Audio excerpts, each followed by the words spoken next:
嗱咁咧 pawn may only be deducted 15嗱，我哋係15係 D for dog 啊嚇。咁咧 whether or not pawn are deducted as interest depend upon the charge cover。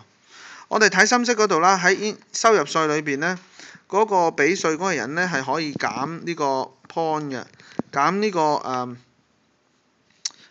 pawn in the year pay under certain condition. What the pawn are charged for is one of the determining factor。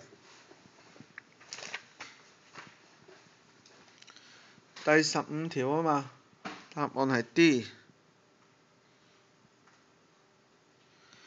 嗱 pawn 咧，即係嗰個叫做 one pawn 咧，就即係1%。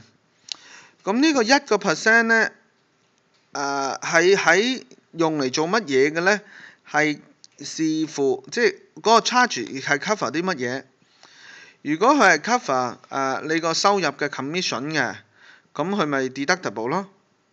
但係如果你呢個 one pawn 係 charge 唔係話 commission，佢係 charge 另外一啲嘢嘅，咁可能都唔得啦嚇。我哋不如睇睇A 啦。pawn may only be deducted by the borrower and there are statutory maximum that they cannot be exceed。咁咧，因為我哋知道 pawn 咧就冇話跌唔跌，即係冇話最高幾多、最低幾多嘅，咁所以咧，如果睇見佢話有個 maximum 咧，我哋希望咁樣記住就係冇 maximum 呢啲嘢㗎嚇。pawn can always be deducted，pawn 成日都係可以 deduct 嘅。咁咧就呢個咧，我哋而家睇呢條題目學到啦。原來 pawn 咧就係有啲得，有啲唔得咁樣啦嚇。pawn 即係嗰個 one pawn，即係 1% 咁嘅意思啫，即係一個單位嚟嘅咋，佢唔代表即係啲乜嘢嘅咋。